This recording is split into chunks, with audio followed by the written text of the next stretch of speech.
detallar su rostro y su cuerpo, en especial las mujeres, ¿no?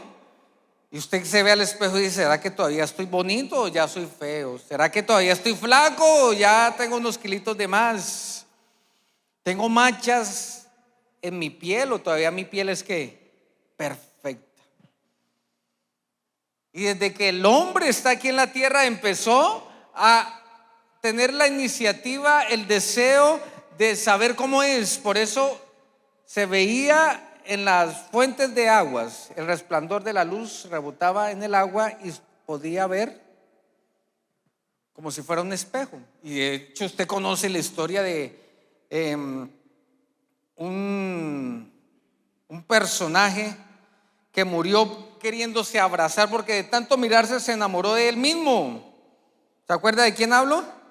Narciso, Narciso. Después aparecieron los espejos de bronce y de plata pulida, que existen hace más de 6,000 años, y ahora en la actualidad no hay lugar que usted no vaya donde no haya ¿qué? Un espejo. Usted va a un centro comercial y a mí me da risa porque uno va caminando y uno observa y apenas un espejo.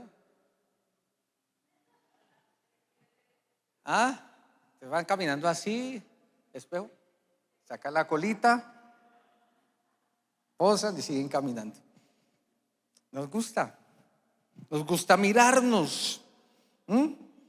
A ver, ¿quién no usa un espejo para ver el progreso de su cuerpo, de un tratamiento? Por ejemplo, usted que va al gimnasio, usted le gusta verse al espejo porque quiere saber si realmente está tonificándose, ¿no? Marcándose. Y hasta manda la foto por Instagram. O de pronto usted le dijeron: vea, aplíquese esta crema que de seguro le borra todas esas líneas de expresión, para no decir arrugas, ¿no? Porque escucha muy feo. Y usted empieza a echársela y usted todos los días se mira al espejo a ver si esa crema funcionó. O los hombres nos miramos, no nos miramos el rostro, sino que nos miramos la calva, a ver si se está cayendo el pelo aquí y aparece en otro lado donde no queremos que aparezca. Pero estamos siempre mirando el progreso de nuestra figura, de nuestra estética a través del espejo, porque todos queremos saber cómo somos. Pero ¿qué de los espejos que revelan el alma, que reflejan cómo es nuestro carácter, nuestras actitudes, nuestras maneras de ser y de actuar? Esos espejos que penetran, como dice la Biblia, hasta lo más profundo del alma, del corazón, discierne los pensamientos del corazón. Y ese espejo es la palabra de Dios. Santiago, ahí en su epístola, capítulo 1, versículo 23, habla acerca de esto, que la Biblia, que la palabra de Dios es como un espejo, y que aquel hombre o aquella mujer que no solamente escucha, sino que obedece la palabra de Dios, es como aquel que se mira en un espejo y es consciente de lo que se está mirando y se acuerda de lo que miró.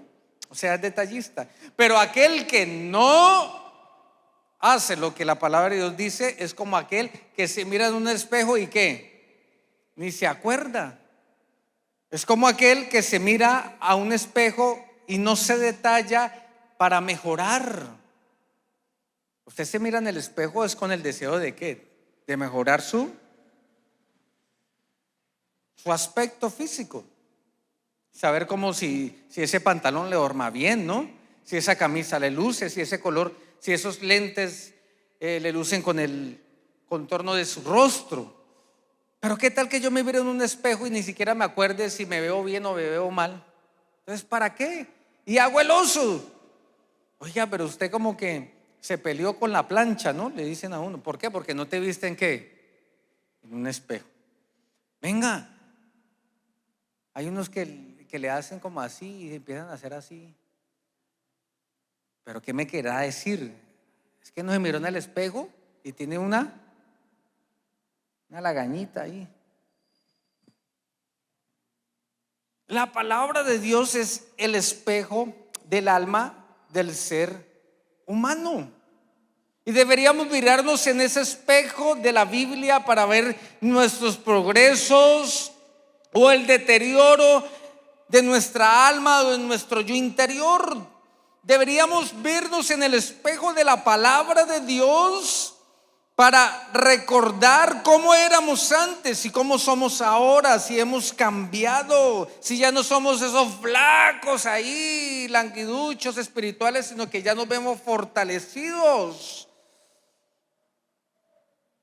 Deberíamos mirarnos en el espejo de la palabra de Dios, reconociendo que es la manera en que Él nos corrige, nos trae disciplina. ¿Y cómo lo hace? Lo hace a través del ejemplo, del espejo de hombres y mujeres que se tomaron el tiempo de escribir acerca de historias para que usted y yo no caigamos en los mismos errores. Si el apóstol Pablo lo sabe explicar muy bien, en la primera carta a los Corintios capítulo 10 versículo 11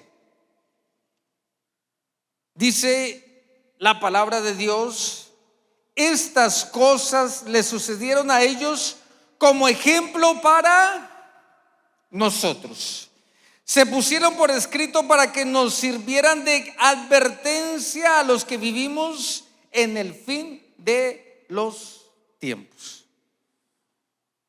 En el capítulo 9, el apóstol está hablando de la disciplina que Dios trae a través de la autodisciplina, que eso lo vimos hace 15 días. Y en el capítulo 10, el apóstol está hablando de la disciplina que Dios trae a través del ejemplo de los personajes bíblicos que están ahí escritos en la palabra de Dios, como lo dice ahí muy claramente, como advertencia para nosotros que vivimos los últimos tiempos.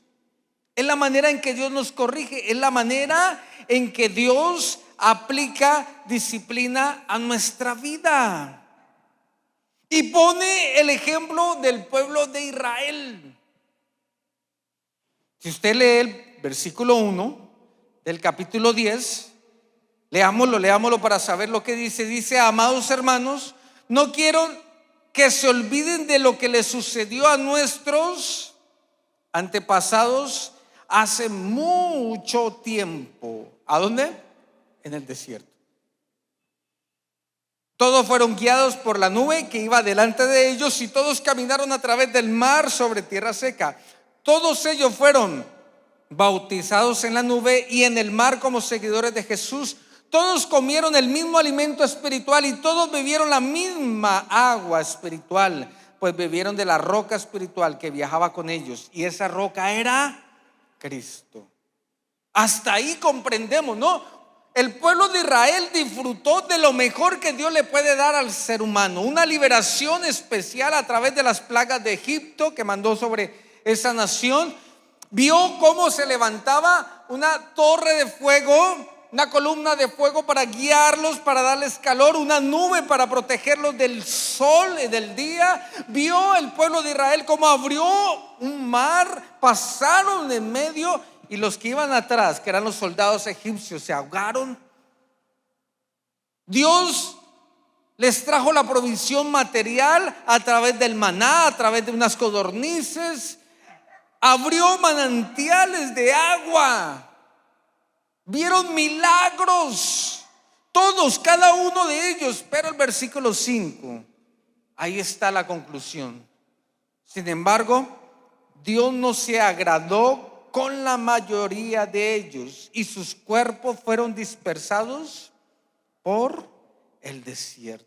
O sea, no alcanzaron el éxito, no alcanzaron a disfrutar de la bendición de Dios, que para ellos era la tierra prometida, la tierra de Canaán. Se quedaron en el proceso, aunque vieron la provisión de Dios, los milagros de Dios, no alcanzaron a llegar. ¿Y todo por qué? Porque les faltó ¿qué? Diga, disciplina.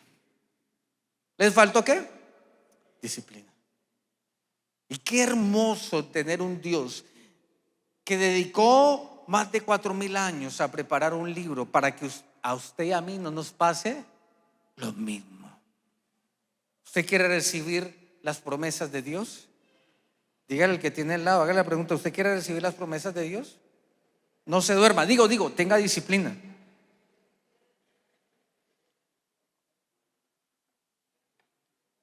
Porque el buen dicho dice: persona inteligente que aprende de sus errores, y sabia que aprende de los errores de los demás. Ahora, ¿por qué no nos gusta esta clase de disciplina? ¿Por qué no nos gusta ver los espejos que la Biblia muestra? ¿Por qué no vamos a la palabra de Dios como el método de disciplina para el creyente, para el cristiano? ¿Sabe por qué? Porque a veces nos creemos mejor que los demás. Y Pablo lo dice en el versículo 12 del capítulo 10. Dice: así que el que piense que está firme, mire que no caiga. No nos gusta esta clase de disciplina porque nos creemos autosuficientes y pensamos que podemos controlar o manejar el pecado y sus consecuencias. Decimos: a mí no me va a pasar lo que le pasó a Sansón. A mí no me va a pasar lo que le pasó al rey David. No, a mí no me va a pasar eso, porque yo puedo manejar el pecado, porque yo puedo controlar mis impulsos, porque yo puedo, porque... No, el apóstol está diciendo: pilas, más bien sé humilde, mírate en el espejo de la palabra y aprende de esos ejemplos para que llegues al éxito, para que puedas hacer la voluntad de Dios. También no nos gusta vernos en el espejo de la palabra de Dios. ¿Por qué? Porque esa disciplina, ese tipo de disciplina hace que se vea nuestra realidad como seres humanos. O sea, la Biblia muestra la humanidad tal y como es, con su debilidad, con sus destrezas, con sus fallas. Y a nadie le gusta verse sus propios errores. ¿Vieja yo? No, la cédula. Pero mírese al espejo y verá que sí, le salieron canas. ¿Cana yo? Pero si mi papá, ni mi mamá, ni mi abuelo, ni mi abuela tenían canas. Vaya, y uno se va al espejo y se da cuenta: ¡ah! Sí, tengo canas, tengo papada. No nos gusta ver lo que vemos a través del espejo de ¿qué? De la palabra de Dios. ¿Sabe qué me gusta de la Biblia? Y de todos los ejemplos que hay ahí, de todos los personajes, que ella es sinvergüenza, no tiene vergüenza. A ver, ¿cuántos de los que estamos aquí alguna vez nos ha pasado que vemos a algún compadre, a alguna persona, y que de pronto se le salió un moquito? Se le salió un moquito, pero él no se ha dado cuenta. Pero como tenemos vergüenza, queremos decir, pero no, qué pena decirle. Y empezamos: ¿qué más? Está como agripado, ¿no? No, la Biblia es clara, sin vergüenza, y te va diciendo: oiga, qué mocote que tiene en esa cara, váyase limpia. Váyase limpia. A la Biblia no le da pena decirte a ti tal y como como tú eres. Por eso no nos gusta leer la Biblia, porque de pronto usted se identifica con ciertos personajes. Usted dirá: oiga, yo como que voy para el mismo camino de Israel, vea.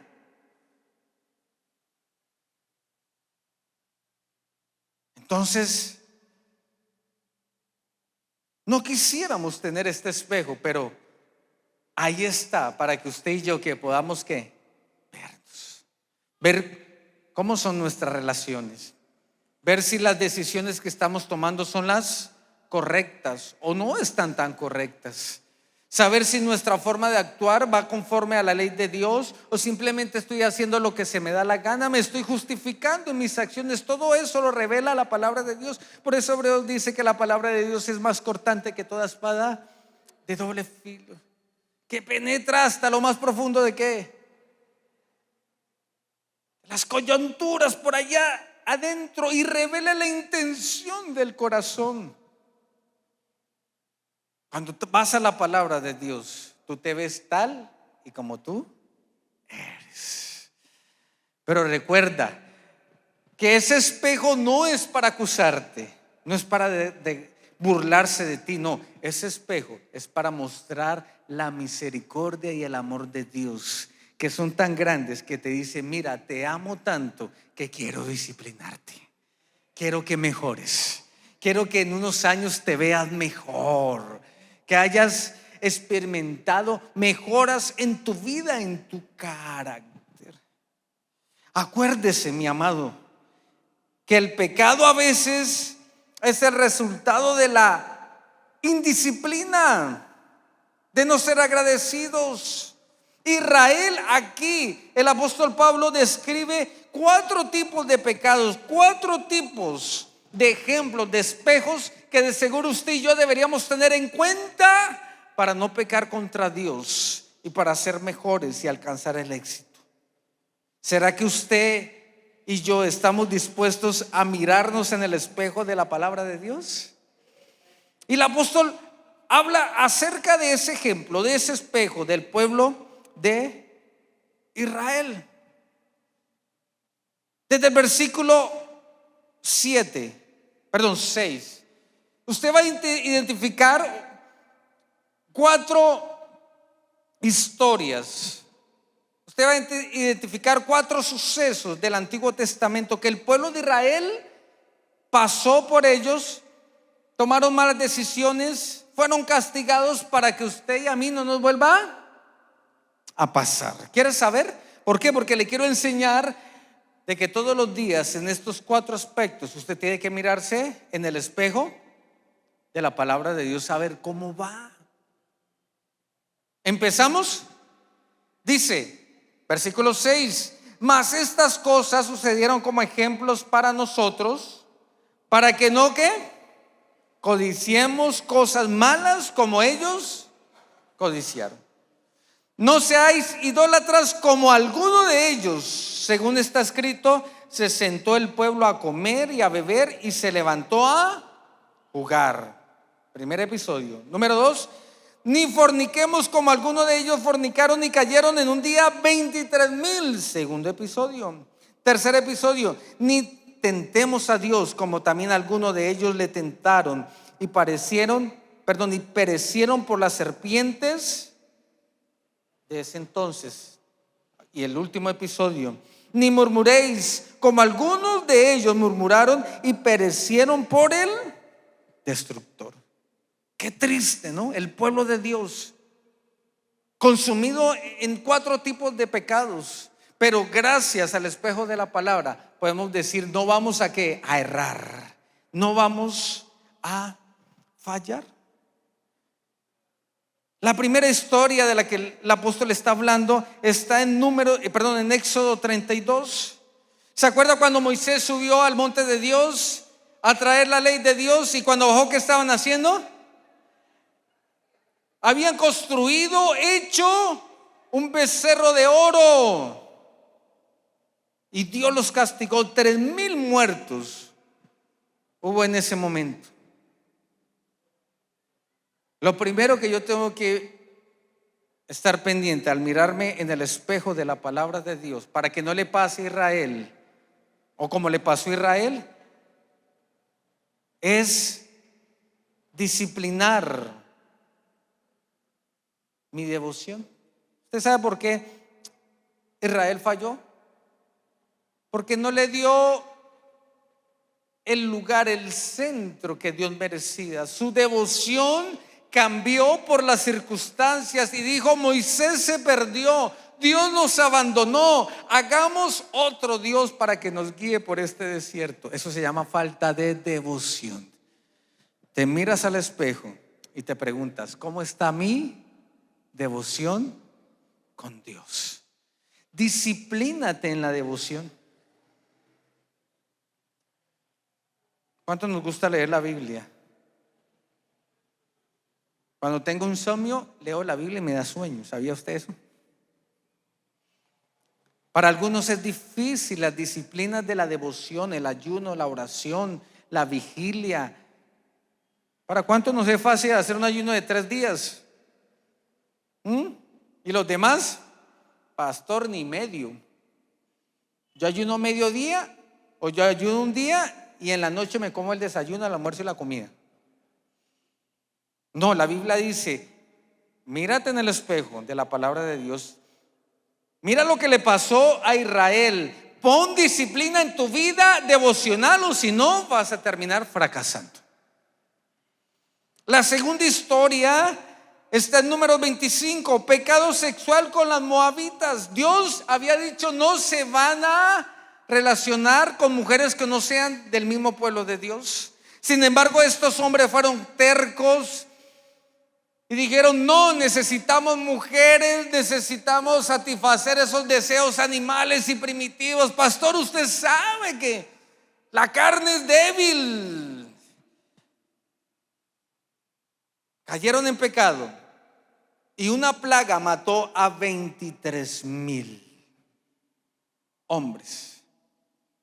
Y esto me hace acordar lo que la palabra de Dios dice: mira, lo que el hombre siembra, eso que cosecha. Ellos sembraron pecado sexual y cosecharon la muerte.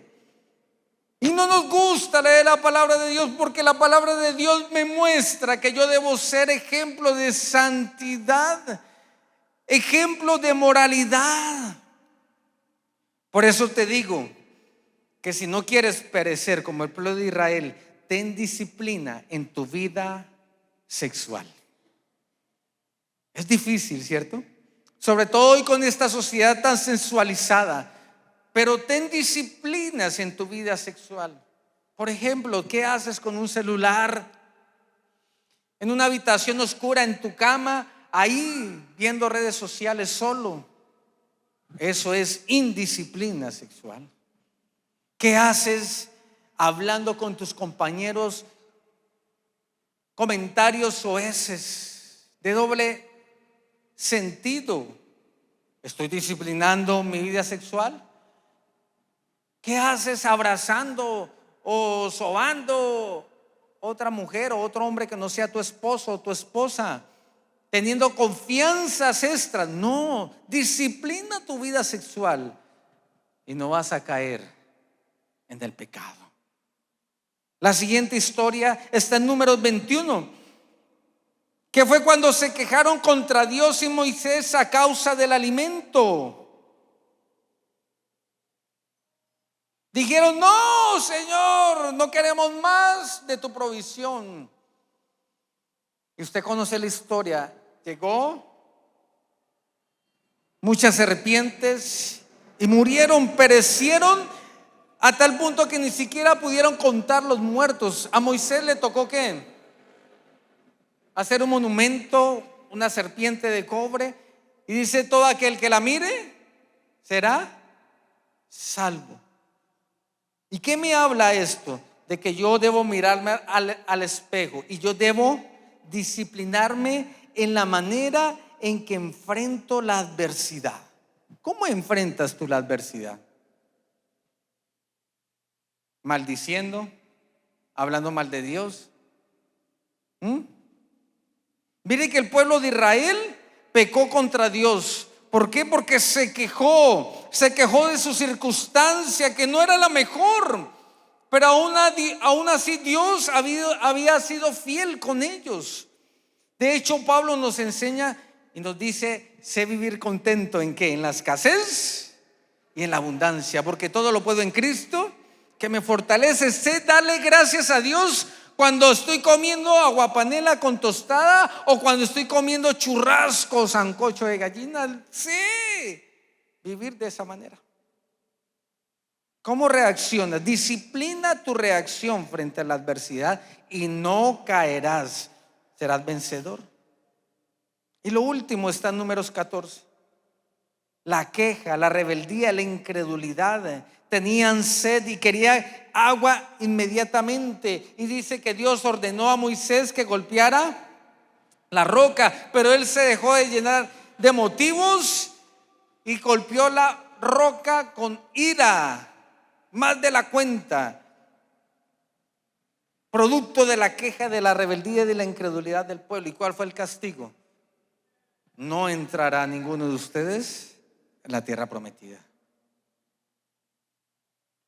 ¿Por qué? Por incrédulos. Ay, nos acordamos de las ollas llenas de carne en Egipto. ¿Qué esclavo come carne? Ay, nos acordamos, Dios nos trajo hasta desierto para morirnos de hambre. Preferimos tumbas en Egipto que una tumba aquí en el desierto. Y Dios, al ver la incredulidad manifestada en la queja, dice: no entrarás en el descanso, no entrarás en la tierra prometida. 4 cosas que debemos examinarnos para que no nos ocurra lo que le pasó al pueblo de Israel. Disciplina. Número 1, disciplina tu devoción, tu vida devocional. Disciplina tu sexualidad.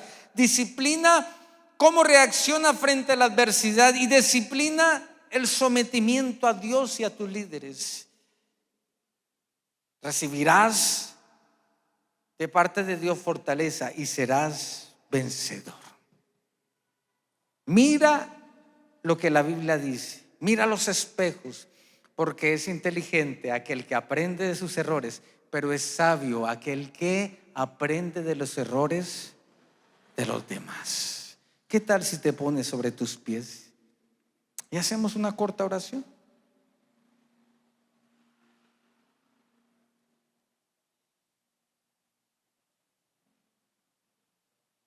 ¿Sabe qué es lo hermoso de la disciplina de Dios? Cuando tú decides autodisciplinarte en estas áreas. Mira, hay una verdad. Tarde o temprano llegará la tentación en estas 4 áreas de tu vida. Tarde o temprano. Sí, te lo aseguro. En tu devoción va a llegar la tentación y tú verás si cedes a la tentación y te vas dirigido hacia idolatría, no importa cómo se llame, imágenes, vicios, dinero, trabajo. Llegará la tentación donde tu devoción será evaluada. Llegará la tentación sexual. Llegará la tentación de cómo reaccionas cuando hay adversidad. Llegará la tentación de rebelarte contra la autoridad. Tenlo por seguro, eso te lo digo hoy. Dios no te va a sacar de la tentación. Pero el apóstol Pablo dice, el versículo 13, con esto termino: no os ha sobrevenido ninguna tentación que no sea humana, pero fiel es Dios, que no os dejará ser tentados más de lo que podéis resistir, sino que dará también junto con la tentación la salida, para que podáis soportar. Él te dará la salida. Padre, gracias por tu palabra. Gracias, Señor, por cada historia, Señor, en la Biblia.